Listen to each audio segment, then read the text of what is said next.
Jon Shoemaker. I've been working for a company called Air Balancing Engineers for a little over 4 years. I'm also an MET student and a construction engineering technology student. My topic today is about what an air balancer and water balancer does. They balance air, they're going to balance water, and they're going to pressurize rooms. Most of us don't consider air being dangerous in rooms, but did you ever wonder what was done so the air could be comfortable, in some cases safe? The goal of an air balancer is to balance the air, water, and pressurization to make them up to code, comfortable, and safe for occupancy.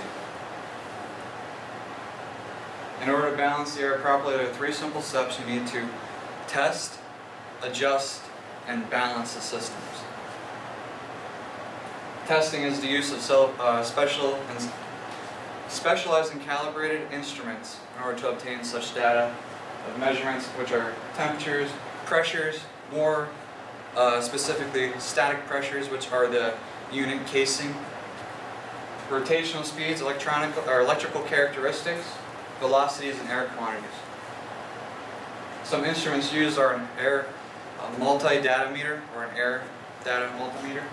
They can do pressures, temperatures, and airflow readings or volumes. They can also do velocities with the right adaptions.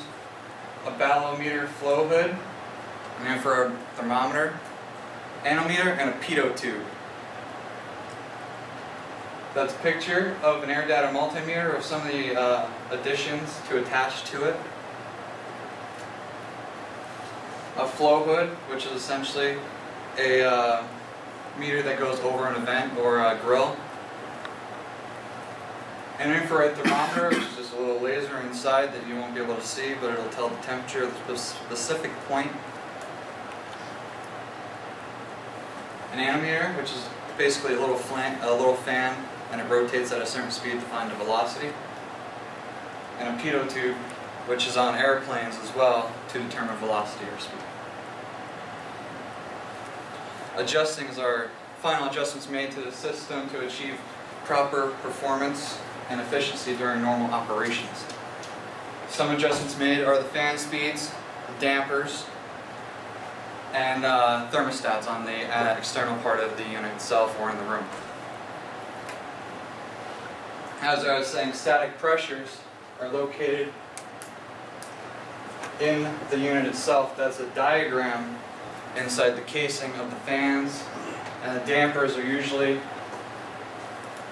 after the return fans, at the relief air, outside air, and sometimes in case of the supply air. All can be adjusted to attain a certain volume or cubic feet per minute. And a floor plan such as this will show the individual grills, which could also have external fans there and external dampers. Balancing air is to make air systems within desired specifications, either by a person of the company that has a specification that's needed for a specific room, or by NEB standards, which is the official code for HVAC.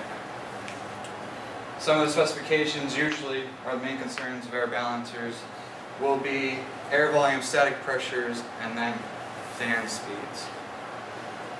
And usually specifications have a tolerance, and a tolerance is either plus or minus 10% of the actual values, or design values that you need. And finally, the system is complete, so the building is comfortable and up to code. And these are short videos. I'm only going to show one, considering that they're both simplistic and show about the same information. Hey guys. I thought you'd be interested in seeing just how closely I can balance the flow along the 3 bays. Now, the center bay is the backpass collector. Along the 3 bays. Now, the center bay is the backpass collector, and that has a high pressure drop. So I've got it spin at the bottom all the way open. The vented soffit and the screen have an easier flow and the vent that's often is closest to the output, and I'm pulling, so it has more pressure anyway. As a result, I had to close those pretty significantly. But the good news is I can adjust the flow and get these very closely. For example, I'm going to change bay 1 here a little bit, and you'll be able to see right now they're within just a couple hundredths of a volt of each other. Let's see, bay 3 is reading about 1.91, bay 2 about 1.934, and bay 3 1.967. So if I open bay 1 up, you can see the voltage ramping up. Now it's all the way open, and see it's up to 3.1 volts, and that dropped bays 2 and 3 down to, well, they're both very comparable, 1.56, 1.56. And that's also good news that when I change one, the other two go hand in hand. So I'll close that back up. I won't make you sit through that whole process, but just to give you an idea from back approximately where it was. And I went a little too far. So I'll just bring it back. And you get the idea. I'll tweak that a little bit more. But as you can see, it's very easy to control the flow among the 3 bays. So assuming the fans are doing what they're supposed to do,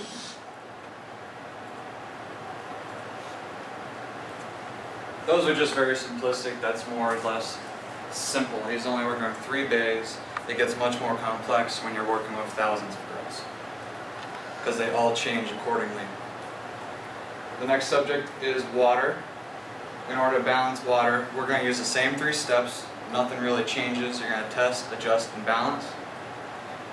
The only difference is the measurements that are going to be tested are going to be the temperatures, the water quantities, and the pressures going through the pipes. Instruments used, there's only one instrument that's really used as a water data meter. And the only adjustments that can be made to the system are valves. It's a very, very simple process. And balancing to specifications would be mainly just for water volume and pressurization. Because if you don't have enough pressure, you're not going to get proper water flow, and if you have too much pressure, you can risk blowing the pipes apart. Pressurizations of rooms. In order to pressurize, there's the same 3 steps. Measurements are just room pressures, and instruments are an air data meter, which again will do pressures. And adjusting is just adjusting the flow, the air side of the units, because how much air is coming into the room is going to determine the pressure. If you have too much air coming in, not enough coming out, you're going to have a positive pressure, too much going out, not enough coming in, you're going to have negative pressure. And the specifications are from the airflow specs and the pressures going into the room, or differential pressures coming from one room to another. And then that is complete. Upon completion, an air balancer will have to make a physical report, which involves a typed report with drawings, and it's either going to get sent by the engineer or the company, or both, depending on the situation. And that's it, the job is done. To recap, we talked about what it takes to balance water, air, and pressurized rooms.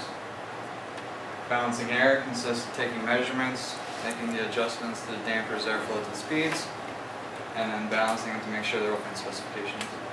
Balancing water, measuring the water flow or volume going through, adjusting the valves to properly get it to specs, and room pressurization to measuring the pressure in the room and adjusting the flow to apply proper pressurization. Balancing makes the air safe and ensures that systems are working properly so they're comfortable in the rooms and available for occupancy for new equipment, and are mandatory to pass building inspections or certifications. And another thing before I bring up questions is most of us don't think air can be dangerous. I've had a situation when we worked on a job where there was a shut-off system on a unit. It shut off everything but the supply. It was an office building. There was 10 people in the building.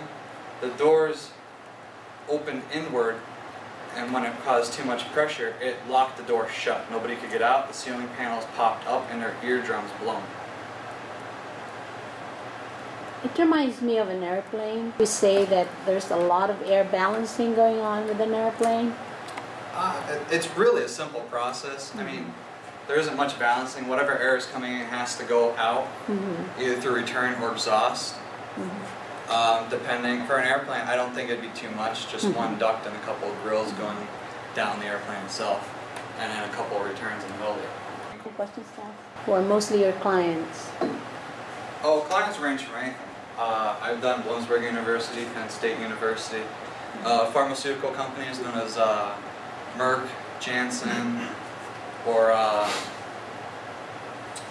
and we do casinos, hospitals.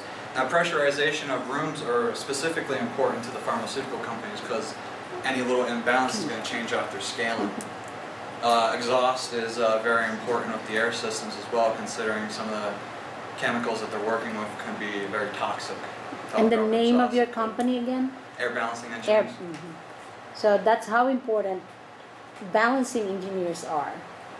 Or is that part of mechanical engineering? It's a specific branch. Technically, it's involved in mechanical engineering. All right.